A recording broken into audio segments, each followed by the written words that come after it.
Embrace the law and spurn the light, and you too shall walk in darkness. Should you falter, should you feel the treacherous pangs of guilt and shame, understand that this book will know. And when this book is roused, it will destroy you. Forever, the slip into the descent is the fulcrum of the connection with oneself. There is not a moment in the long years of my life when darkness did not shroud my thoughts.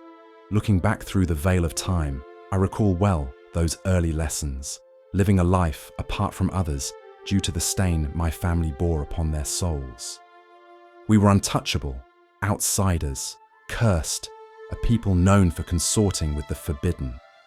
Such a life brought great suffering and want, yet I believe the hunger I felt and the resentment brimming in my soul laid the foundation for the greatness I have since achieved. My mother's identity shaped my earliest life. I recall well her sacrifices, the mewling cries of small animals dying beneath her sacrificial knife. I remember her horrid coupling with things that bore no resemblance to natural creatures. She was stern and cruel, yet she was the greatest teacher I have ever known. Though I have no love for her and was gladdened when the people burned her alive for consorting with fiends, I owe her a great debt. Without her, I would not be who I am today. I mention these memories not out of some maudlin need to explore my origins, or as some justification for the actions I have taken in my mortal life. Rather, I bring them up here in this work to explain this manuscript's purpose and to reveal to you the power and wonder residing within darkness. Before any legitimate discussion on the nature of evil can begin, it is first necessary to dispense with the misapprehensions about evil commonly held by those moralizing proselytizers who seek to redeem the corrupted, to save those who have fallen into shadow, and to foster virtue in all they meet. Evil is not an absence of good. It is not a choice. It is not some crime, such as murder, theft, or deviance. It is not service to a reprehensible master, nor is it akin to some dark power. Evil is one of two forces in the cosmos, an agency locked in eternal struggle against its antithesis. This war has only two sides, the light and the dark. And the whole of creation is both their battleground and the prize for which they vie. Do not be deceived into thinking a middle path will present a way to rise above the struggle. Only good and only evil exist, and not even a hair's width of space separates them. My mother understood this. She embraced her nature. She welcomed the darkness into her soul and profited from it. And though she found agony and death for her allegiance, her legacy lives on in me and my works. This, then, is why I wrote this book, why I labored to complete my studies on evil and preserve its legacy for all time. This book I leave as a testament to my service to evil, and also as a guide to others who would follow my steps into the vile darkness. These contents exist to understand evil's myriad expressions, to learn from them, and to use them. And though I have embraced the darkness, I know my understanding of it is not yet complete. Therefore, I leave this book open to others to add to its lore, with the goal of creating a more perfect understanding of what it means to serve evil and to wield its power. I have but one warning before I leave you to your awakening. Resist not the truths I and perhaps others record here. Open your mind and heart to the knowledge contained on these pages.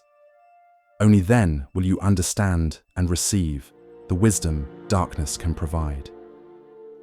Should you falter, should you feel the treacherous pangs of guilt and shame, understand that this book will know. And when this book is roused, it will destroy you. Embrace the law and spurn the light, and you too shall ever after walk in darkness. Vecna. From the citadel of Cavitius, my fortress of ash on the rim of unbeing, pried from the Doomguard's clenched, trembling hands, I unchain the book and speak. Hear me. No mortal description can compass the nausea and cold that take root in the marrow of those who dare meet its gaze. The timid stutter of scholars fails, the hymns of the pure failure. This is the foremost authority on evil, because it is evil given a form in substance, in a collection of pages, outside that of pure imagination. It surveys every shadow cast upon the mortal world and the planes beyond, and within its wisdom it teaches the shadow to move of its own volition. Eyes that linger upon these pages are corrupted, stained, for they are unwoven by the connection to the negative plane and the Shadowfell, and to the realms of death. The book is singular, and I will suffer no talk of rivals, of tomes that brought those to the levels of connection to the darkness, as of thy tome, nonsense from the ignoramus. Do not prattle to me of copies. What the desperate clutcher carrion leaves, fragmentary, flawed, and cowardly things that whimper where the original soars between the weave. The true book is never fixed, never finished. It molts, it feeds, it becomes the new lessons and additions, learning from the connections to the darkness that other practitioners of the art have mastered. When wicked hands of sufficient power seize it, the text answers, replacing itself as the serpent sheds skin. The worthy may revise, erase, and add, and the book reshapes its form to mirror its master's appetites. But the weak, the righteous, the easily frightened, those who beg for a middle path, earn only a quick annihilation from the material. The book knows the scent of hesitation, and it devours the hesitant first, for that is one of its commands. Yes, they whisper my name as the author, and they are not wrong to kneel in that suspicion. Others mumble that I found the book in my ascent, that its secrets and Cass's treachery propelled me toward the apotheosis. Let them murmur. Truth needs no defense in the annals of history. There are older rumors still, of Nagrul, who stitched a binding from his own flayed flesh and mixed ink from his life's last pour, of veiled seers who served the chained god, Tharizdun, and birthed a scripture meant to erase both law and chaos alike. Perhaps all of these hands bled into the pages. Perhaps none. But one thing is fact, the book's beginning is a mist. Its nature is accretion. It was, it is, it will be, and every scribe is only a vein it chooses to open. Know also where I've kept it. Here, in Cavitius, I read and revise. While far below the ash quiet, I listen to the despair of those I conquered, and remember why I am not them. Here I have gloated, here I have ruled. Here, when the dark powers drag these halls into their domains of dread, I have endured. And when the chorus of the damned grows tedious, I carry the book to my hidden black tower within pandemonium, where the wind's flens thought to bone, and every word must be nailed down with will. In both places, the book is at home, for it prefers fortresses built from ruin and prisons that mistake themselves for tombs. Behold, then, its carcass mask, a great and ugly thing, black patchwork stretched tight, heavy plates clenched over the hide, adamantine wire cinched like ligatures around a spine that sprouts teeth and claws. An iron hasp and padlock pretend at some element of restraint, but they are simply a tradition, not a barrier. For the book is never truly closed. Its revisions are immediate and visible. You can watch the letters crawl, you can hear them settle. Open your mind and be remade, or open your eyes and be erased. There is no middle perspective to maintain. There is only the page and the abyss it patiently teaches you to name. I have turned its leaves of skin and led within Cavitius until the ash itself learned to listen. Most pages are parchment, humanoid, tanned to a sickly lucence, yet others are hammered into whisper-thin lead, or shaved from dragon scale, or wrought of substances whose names would cauterize your tongue. The script refuses a single mind. Here, lines march in neat strangling rows. There, letters dilate into lunatic spirals spattered with drool, with blood, with the last trembling of a hand that wrote what it could not survive. Diagrams intrude, vivisections of hope, engines of torment, geometries that smell of graves. Marginalia crawl from 100 past owners, their rebuttals and revelations corkscrewed together like fused bones. Do not expect a rational path. For the book is a labyrinth that folds while you walk its corridors.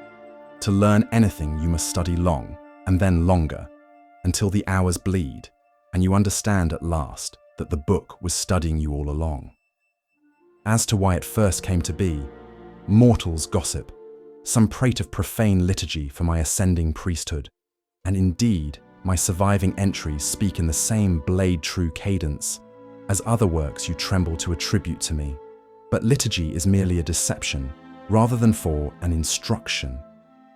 The subjects range as far as the darkness has hands, ritual sacrifice, the breeding and bargaining of fiends, the harvest of pain from the innocent, and beyond, to arts without names that only the book remembers. Those who devour it properly are rewarded. The machinery of evil is laid bare, gear by grinding gear. Talents are honed to a single, perfect edge. The ember is fanned into a coal that will not die. To the unchosen, breakers, burners, sanctimonious scatterers of ashes, this object is an abomination, and their instincts are not wrong. The darkness in its leaves is palpable. It halos the page like heat over desert stone. The pure of spirit, those pitiable, brittle things, blister at a touch.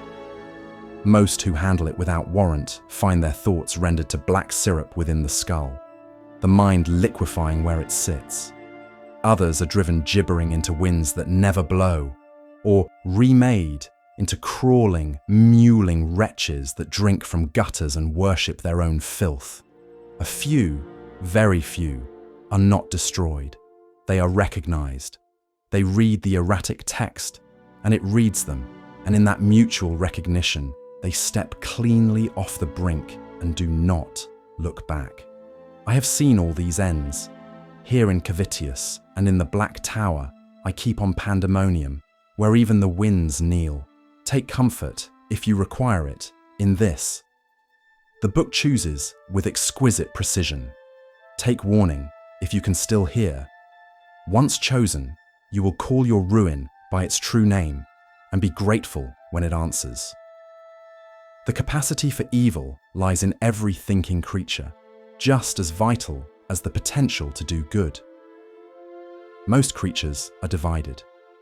Virtue wars against dark desire. The cosmic struggle between these two forces played out on the smallest stage of one life. Committing what some might think an evil act does not make an individual evil, so long as the individual retains the ability to do good. What constitutes true evil is an inability to recognize good as a preferred state, to perform good deeds, and to fight against the darkness within. This descent into evil can be described as a staining of the soul, revealing the influence of evil in its purest form, vile darkness.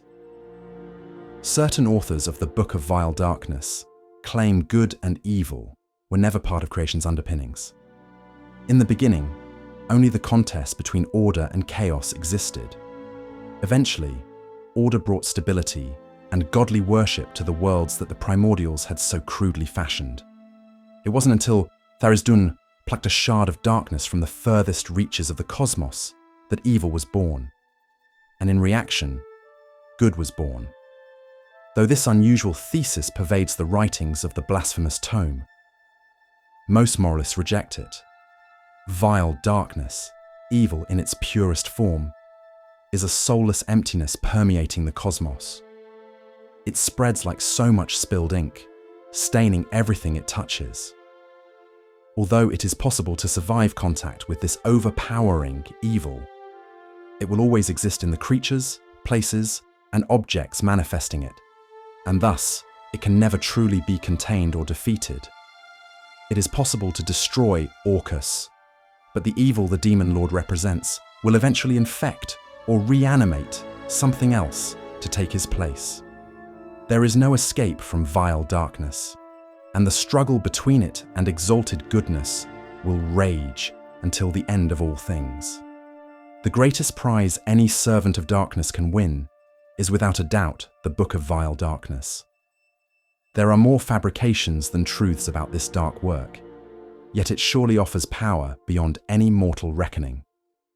Wicked beings have claimed this tome at various points in history, each time blotting the world with sinister deeds and vile acts. Sometimes the book finds its way into less villainous hands. When it does, tragedy almost always follows. The Book of Vile Darkness has a long and sordid history in the world, but that history's darkest chapter tells of the dread Mage Nagrul, who used his own flesh, blood, and spirit to reconstruct the tome. Nagrul hoped to allow his followers to spread madness and destruction across the world. Riding to counter their foul deeds came a bright order of chivalry, a religious society devoted to Pelo's purifying light. As Nagrul's twisted henchmen worked their evil, the Knights of the New Sun rode out to meet them, putting their foes to the sword or cleansing their souls in the pyre's purifying flames. Fearing they would lose their prize, Nagrul's disciples divided the book into 3 parts and hid them where the knights would never find them. Long years later, when the new sun had faded to pale shadows of their former might, Nagrul's disciples stirred again to remake that which was sundered and usher in a new age of darkness. One night, a hero named Grayson risked his soul to thwart the disciples' mad ambition. Though he was tempted time and again to embrace evil, he clung to his faith and purpose. After a climactic battle, Grayson defeated the wicked mind flayer Shathrax, who sought to steal the Book of Vile Darkness's power for itself. The death of the mind flayer triggered the collapse of Shathrax's flying fortress, and the vile tome was buried amid the rubble. Although Shathrax did not manage to master the artifact, his effort proved sufficient for the artifact to recombine itself on its own. As it slowly knits itself back together, the tome casts out its influence, seeking a new hero to be tempted, to be corrupted, to be destroyed. Ash drifted in the nave of Cavitius as the Book of Vile Darkness lay upon its iron lectern, teeth pricking between plates. When Vecna cracked the hasp, the pages flexed, letters turning like a nest of knives toward meat. A visiting lich, long certain of his parity, leaned in to read. The page regarded him back. His focus went first, like a thread snapping in a wound, then the loop by which thought returns to itself. Black fluid wept from his sockets. His phylactery flared, pleaded, and guttered as the book drank the pattern that anchored him to memory. He fell intact and empty, body unbroken, mind erased, a reliquary that would never refill. Only then did the lesson begin. Across these pages, skin, lead, cloth, hammered mystery, crawling invocations that teach the darkness to speak its own name. Essays on black craft, anatomies of sin, charts of the most malignant powers in the cosmos. All are present, all are continuous in theme, though disparate in the hand. One can feel the parade of authors as a chill through the bones, voices that stagger, plead, exult, and finally fall silent. To turn the page is to invite a rising pressure behind the eyes. Dread, braided with a sweetness, you will pretend is wonder. You will call it a new form of learning. The book will call it permission. Ask if you must. After an original author, you will find only a hall of mirrors. Which line was first? Which last? Which written under a winter lamp? And which under a red star? You cannot know. Many tales place the quill in my remaining hand. Say I set these words in the months before the great betrayal cost me an eye and a hand. Very good. Others murmur that darkness itself dictated. commanding its votaries to bind slivers of their souls into the leaves, each fragment a rivet through which power seeps. Also, good. You will learn, if you learn anything, that origin is the least interesting truth about a thing that endures. Sages, those delicate gardeners of rumor, insist that many copies exist. They do, in the way shadows copy a body at noon. They are crude and lesser, made to comfort thieves who fear the vault they raid.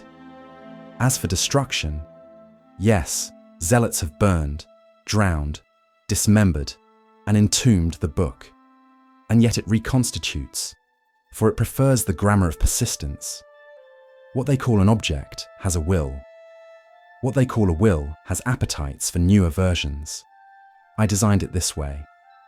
Those who linger in its counsel find their souls pruning into husks, the core turning slick and black until they no longer consult the book. They obey the darkness in its margins. You will hear a subtler heresy in the colleges of ash and ivory, that the volume which surfaces in a given age is but a projection of the true book, the way a dream is a projection of a sleeping mind. They suspect, some rightly, that every world buds its own scripture of vileness, recording the innovations of monsters that wear mortal faces. Bind enough of these facets together, they whisper, and the wielder would exceed gods as easily as gods exceed men. I do not correct them. From Pandemonium's black tower I have called to other skies, and other skies have answered. The reflections know one another by taste. So, too, they prattle of remedy. Gather the combined goodness of all realities into a spear of light and drive it through the book's heart to end its threat forever. A charming liturgy. They never ask what becomes of those worlds once their sweetness is poured out. They never ask who holds the spear, or whether a hand pure enough to lift it could survive the strike. They never ask what remains when balance is mutilated in the name of balance. Understand me. The book records and recruits. It is both the ledger and lure to mortal souls, and their final descent to the darkness that lies in their hearts. Each hand that adds to it believes itself author. Each soul that studies believes itself reader. In time, both beliefs dissolve. Names slough away. What remains is simple continuity, the dark current that outlives its vessels. Call it a projection to the future. Call it a chorus that never stops singing. Call it an empire carried between worlds in a binding of pages and parchment. The title is irrelevant. Only this matters. When you open the book, it opens you to the sin you hide away from the waking world, and every world you might have locked beneath begins to write back. Dear reader, if ever thou takest only one piece of counsel from thy humble, indefatigable guide, let it be this: some tomes are not for turning. I have seen ledgers that ruin fortunes, diaries that ruin marriages, and once, a cookbook that ruined 6 perfectly good onions. Yet none compare to the black ledger commonly laid at Vecna's withered doorstep, the book of vile darkness. What follows, I set down for recognition and avoidance, not as invitation. Should one of these volumes cross thy path, do what I did. Recognize it from a distance, and send for someone both wiser and more inflammable than yourself. The book's stated aims, as extracted from surviving marginalia. Reveal its secrets to a worthy servant, and seduce that servant into drawing deeply on its power. Magnify itself by recording new evils within its pages. Authorship the book will repay in kind. Spread darkness and dominion across the world by conquest and corruption. Break the back of the good wherever found until evil sits the throne and bars the door.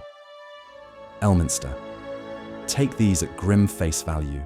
The book means exactly what it says, and worse. The mark of darkness, how the book signs its readers. Prolonged study brands the student as property. Disfigurements vary. An evil rune seared into the brow. Eyes turned lacquer black, horns budding like bad ideas, a face shriveled to wizened hide or erased to a blank horror, a tongue that forks and tells truths no longer. Non-evil folk shrink from such a reader, while malign souls show a new and troubling respect. Elminster, if you must disguise such marks, you are already in too deep. Terms of use which you are not to accept.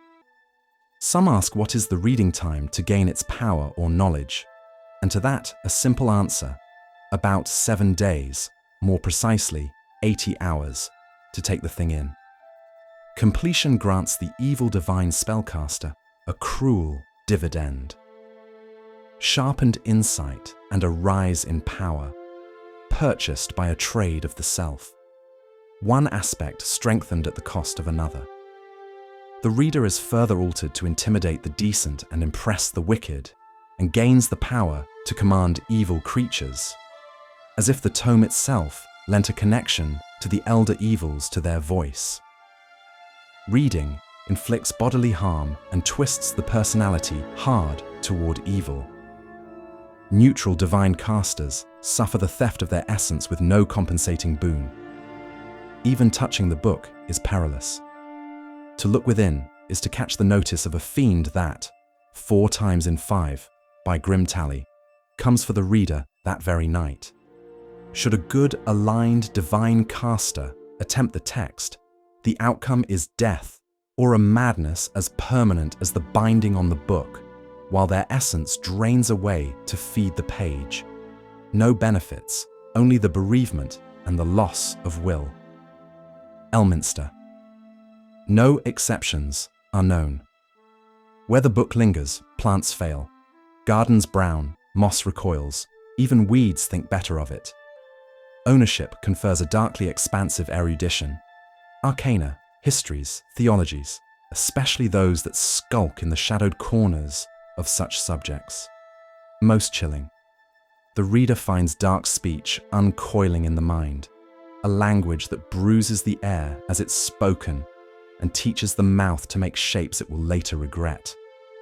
Some say that the elder evils will return: Atropos, the world-born dead, Father Limerick, the hulks of Zaretha, the Leviathan, Pandarim, Ragnora, mother of monsters, Sertrus, the worm that walks, and Zargon, the returner.